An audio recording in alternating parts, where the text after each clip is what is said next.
Hello and welcome. Whether you're a seasoned investor or just dipping your toes into the real estate market, understanding tax and compliance is crucial if you want to stay compliant and run a profitable rental real estate business.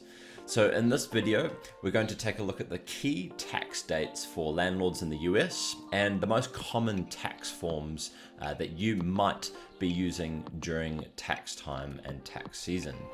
Don't forget to hit that like button below, share this video with your fellow landlords and investors, and subscribe for more real estate content.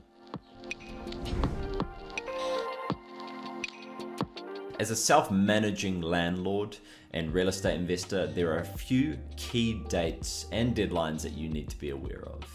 The first is January 23. This marks the date the IRS starts accepting and processing tax returns. The next is January 31st. This is the date that employers need to send their W-2 forms, as well as the date that various 1099 forms need to be sent as well. And then finally, of course, April tax day, which is April 15th.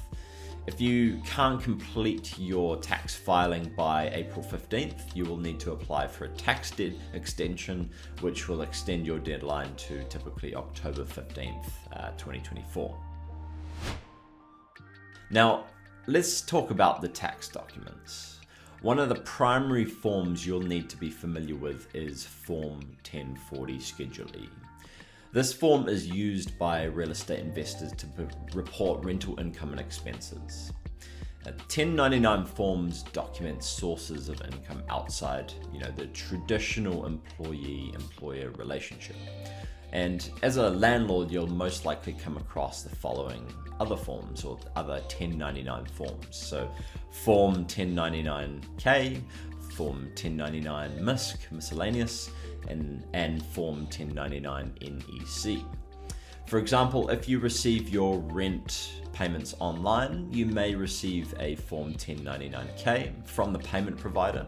And if you pay a contract more than $600 a year, you'll need to file a 1099 NEC. If you have a mortgage on your rental property, your mortgage lender will send you, the Form 1098, dealing with all the mortgage interest that you've paid. And then the next one is Form 8582.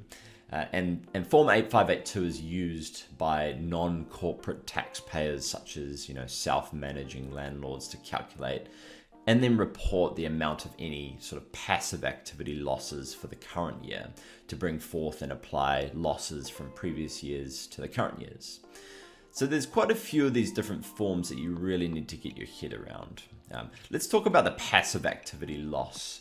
So a passive activity loss occurs when the total losses, including prior year unallowed losses from all your passive activities, such as rental losses, exceed the total income from all your passive activities.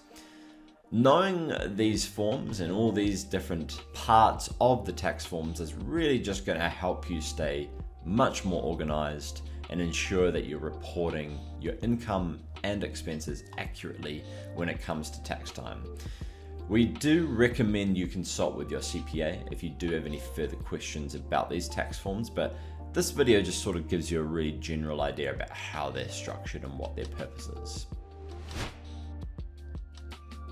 Now, the Form 1040 Schedule E, also known as Supplemental Income and Loss Form, is the IRS form used to report rental property income and expenses. So, Part 1 of the Schedule E is where you report your rental income. This includes the rent you received from your tenants, any advance rent, and any rental expenses paid by the tenants themselves. Part 2 of the Schedule E is all about expenses. So here you will need to list your total expenses by category for each of your properties. And properly categorizing your expenses is vital for this process.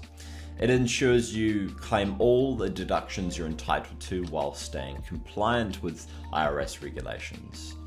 And then sort of moving into the other parts of the Schedule E form, parts 3 and 4, The Schedule E here covers costs of goods sold, conservation easements, respectively. And these sections might not even apply to you specifically, but it's advisable to consult your CPA and become really familiar with those sections just in case it does. Property management software like Landlord Studio can really help you automate income and expense tracking, so you have all the financial data you need when it comes to tax time, particularly with filling out the Schedule E form. Well, that's it for today. Join us in the next video where we explore common tax deductions for landlords and how these expenses can ultimately help you minimize your tax liability and increase your ROI.